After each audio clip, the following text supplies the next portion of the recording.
and welcome back to my YouTube channel. I know it's been a minute. I'm getting there. YouTube is not my favorite platform. I'm just gonna say it. It's probably my favorite platform to consume on, but my least favorite to edit for. And yeah, that's been a problem. But today's vlog is gonna be a little bit different. So back in February, I attended the Future Summit by Create Cultivate. It was during South by Southwest in Austin, Texas. My manager actually took me for a professional development trip and it was so fun, but I was so deep in it. I was learning, networking, taking so many notes, and I realized now editing back that I didn't film a lot during the event. Usually for me, that would mean that this footage would never see the light of day, but I learned way too much not to share, and I also need like a reminder of everything that I learned. So today we're gonna show you what I did capture, walk through the experience together, and I'm gonna share some of my greatest takeaways, and then we're gonna continue on with the vlog. You'll see whether or not the event was worth it, so let's get into it.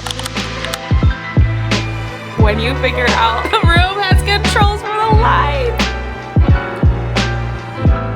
Hey amigos, Future Summit time! I'm so excited. Okay, we're gonna walk over to the Future Summit. Swag bag, what is that? Okay, I have to share, the swag bag was actually so good. I gave most of it away by this point. It had a full-size JVN air dry cream, which I use all the time. So yeah, I think that just came with a VIP ticket. Definitely worth it if you're kind of debating between regular or VIP.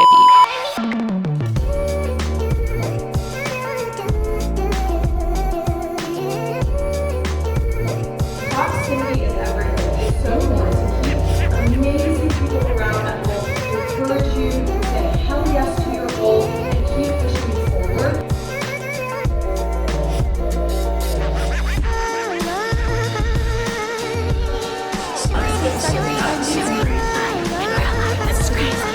What's your toxic? I look at some of my peers and it's so crazy how consistent they are. So accepted that that's better than me. That was a really good session. Very insightful. When she asked her like what brand deal would she not do again, a couple came to mind.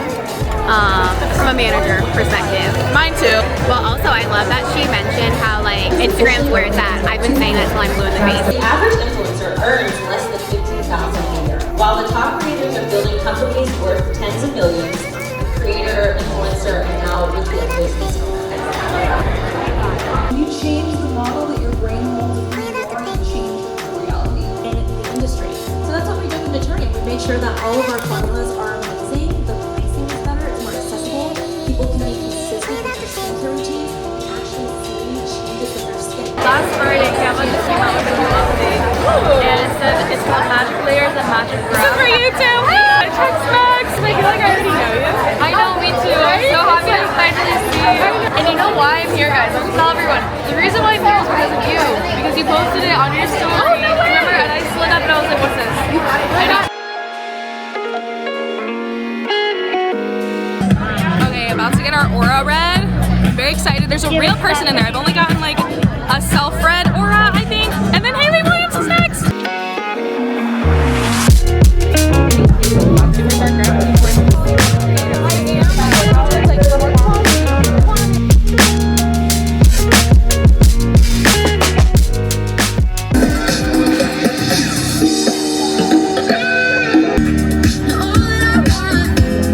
Less on the follower count and more on like that loyalty, that community, nurturing them, and then allowing them to learn how to convert with you. So excited for our final keynote of Future Summit. One is a two-time Grammy-winning powerhouse who redefined modern rock and became a global icon for her fearless self-expression. The other is the master stylist and creative architect behind 2 decades of those instantly recognizable looks. Please welcome the co-founders of Good Young, Brian O'Connor and Hayley Williams. I think one thing I like to say is take your creativity seriously. I think sometimes when it comes to creative businesses, it's like, oh, that's cute. No, this is something that is really could be so much bigger. So Hayley, for you, at your level, obviously there's a million routes you could go, but like licensing feels like, oh, that's an easy way to go. And so why did you decide like, okay, I'm actually gonna take this on and do it with a partner, do it myself? Probably because of our friendship and how much fun we had working together. It was like kind of I knew it would be the harder route, but like that's kind of how we do things. And this was like way before the celebrity brand was a thing. Like that wasn't even really existing 10 years ago. Yeah, that's a good point. It was happening. We were pretty wary of that, like when we started meeting with people and talking about it. Like please don't let this turn into just a celebrity brand. It has such a depth to it, and we really wanted that to stand on its own. We did a video for a song called Still Into You where he did half my hair pink and half my hair orange. And we had baby bangs, you know, it was like, Yes. to me, it was as important as Misery Business, and maybe even went further in some ways. It was one of the tours after that. I was just kind of like sketching in my journal and drew a tube of dye and wrote Good Die Young on it, and I was like, you know, this would be really fun, and there's no way I'm gonna do this unless you want to do it too. It was, I mean, we were thrown into it. What were some of the challenges early on where you were like, ooh, what are we doing? Do we know what we're doing? I mean, it would be easier to, everything was a challenge. Yeah. Everything was a Day, challenge. yeah, no fair. And for a while too, because I mean, at this rate, we're working in the music industry, just being like, la la la, we'd like to make some hair dye, please, you know? And Absolutely, and those key hires are so important. And I think that's okay. It's like, we are the creatives, we are the visionaries, and you need that business-minded person to kind of come in. So what were some of the early hires you made, like before you got to CEO level? dudes that didn't know shit about hair. Just What were the dudes. first fires you made? No, I'm just kidding. Yeah, I mean, we had several of these like tower moments, like these moments that just felt like, oh my god, are we the dumbest people in this industry? We're pretty hard on ourselves, you know, and we do dream really big. So there's been many years when things didn't pan out like we thought, and we had to go back to the drawing board. Let's cut to now. Here we are, and you're in national retailers like Ulta, Target, Walmart. A hugely from indie subculture rooted brand, but you guys have also maintained that ethos. I mean, we care so much about the, you know, the culture of beauty and like the community that we've built. Like, we're part of it. We've done really good about maintaining it, and the community aspect of it is really important to us. No can be just as lucrative as yes. Absolutely. In fact, it's maybe more clarifying. Like, what an iconic partnership. Like, I just think that's so amazing. I know it's so amazing to have gone through so much. So, last question. One word describing the next era of Good Die Young. Innovation. Innovation is always a word that I use. So, innovation. You guys are amazing. Thank you so much for joining us here. What a beautiful event. I really liked it actually. I like it a lot. She's gonna be a whiskey gal from now on. Y'all is girl game.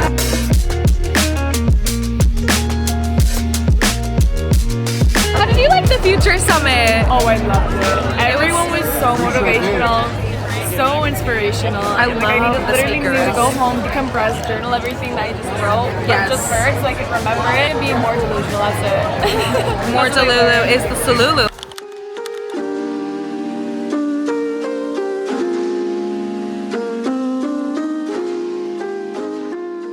Buenos dias. It's just me in the hotel room. My Leah left very early this morning. I need to text her actually. The lines at the Austin airport looked insane yesterday, so I'm not sure what they were like this morning, but if I didn't get a bad text, I'm assuming good news. But still, oh my gosh. Oh my god.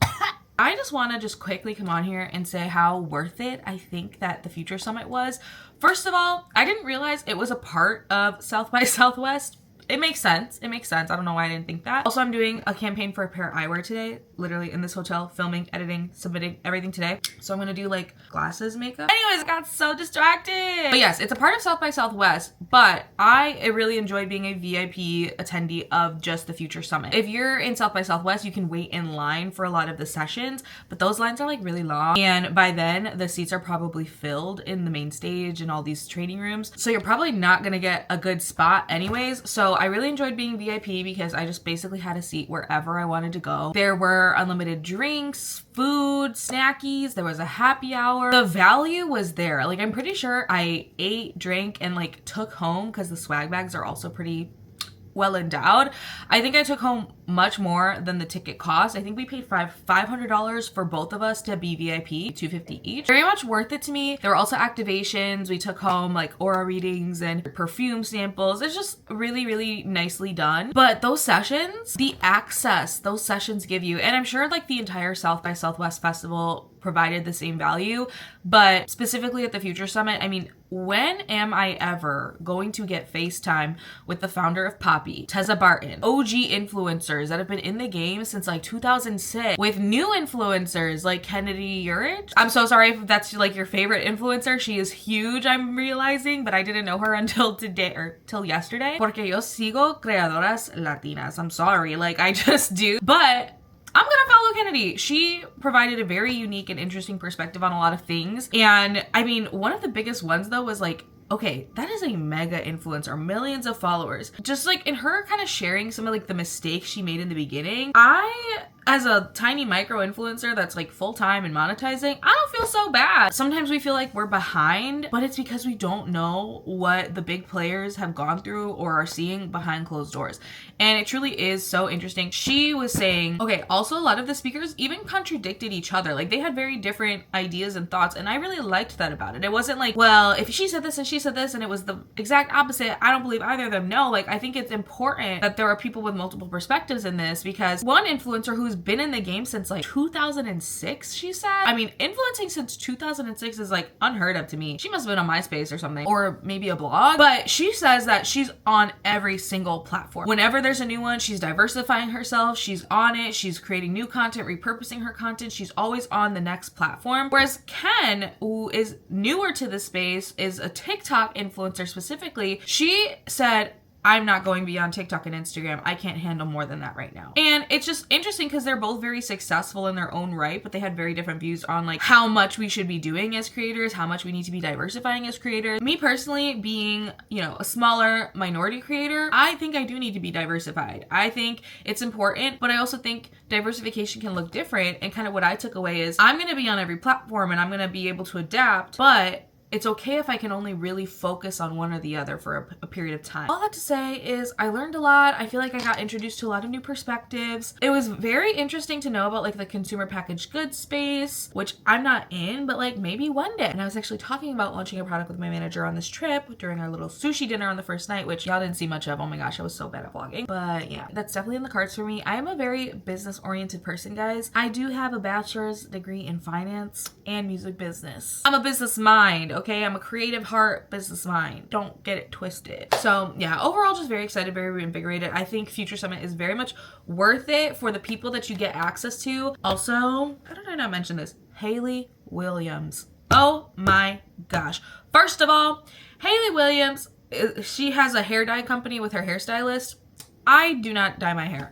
I'm not a DIYer. I don't do Vivids. I was sad. Even when the sessions don't really have a lot to do with you, I think there's no harm in getting wealth in something that you're not familiar with. I now feel like I'm equipped to say like, okay, if my friend is interested in launching something, or if I become friends with a business owner, like I can be like a valuable friend. I can share a valuable perspective. I think that is literally wealth in the making. But I also love Hayley Williams. Like I'm obsessed with her. Ego Death at a Bachelorette Party has been getting me through my life, basically, because it's been a dumpster fire for like the past few months. So honestly, like learning from her, yes, even though it doesn't really have a lot to do with like where I'm going and what I'm doing, that was great. But just being in the same room as Hayley Williams is insane. And then I posted a story and Good Dye Young, her hair dye company, reposted it. So I'm pretty sure that Hayley Williams knows me now. That is just what it is. Hayley Williams and I are best friends. You can't tell me otherwise. I mean, anyways, I have to do this video. Okay, so I will come back at you probably afterwards when we go to the coffee shop. I also need to pack. I have so much to do. I'm not even in my own city. I'm not even in my own house. Feliz lunes. It's Monday and Google Calendar knows it. Okay.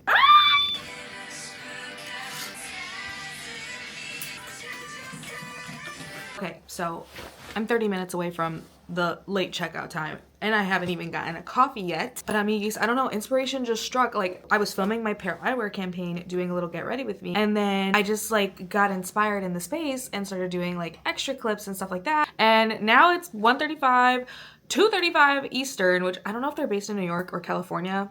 I'm pretty sure it's New York though, so we have no time to get this done, but I need to get coffee. So I'm gonna edit this at a coffee shop that a internet bestie recommended to me. So shout out to Alexis. Thank you for recommending Desnudo. I'm assuming that's Latino owned, which is kind of a slay. We just gotta get some work done. I did the voiceover, so all that's left to do are like my fun edits. And we're off and we made our money and the campaign is done, okay? Man, I have ADHD, but once I start seeing progress, I'm like in the zone and I get very hyper focused, which And it was like actually a product of ADHD. Oops. See you at the coffee shop.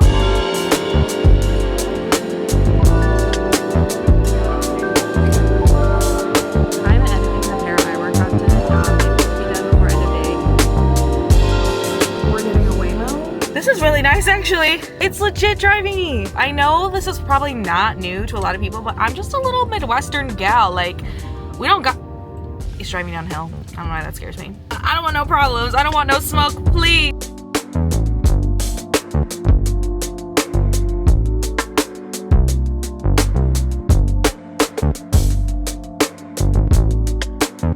Okay, now that you've seen all of my brain dumps from my notes app, let's like kind of round it up and organize it for you guys because there were so many good nuggets in there. I've also had like a few months to stew on this. It's currently June. Oops. But here's what stuck with me. Number one, know your value. So one creator shared that she had 100,000 followers and once accepted a $200 brand deal. It just goes to show you like everyone starts somewhere. Like advocating for yourself is a skill. It is one that I have low-key outsourced with my manager, but thanks to her, I know my worth. I'm worth more than $200 per video, even with a smaller platform. If you ever feel like you're being lowballed or you're lowballing yourself, just know like everybody's been there. We've all done it, even Ken Urich. The second biggest takeaway for creators was that community is way more valued than perfection. I think we kind of all know this. The strongest creators don't always have like the best, most immaculate content. Some of the people that you enjoy watching the most have probably like really simple things on their platform, but they've built really great trust with you. And when your audience trusts you, another takeaway was that there's a lot more room for you to like evolve and make mistakes. And I really do feel that right now. I feel like I'm in a very exploratory transitional time with my content because, okay, we need to ditch the I quit my job because that was over a year ago now. Like, who are we outside of that? What are we doing here? So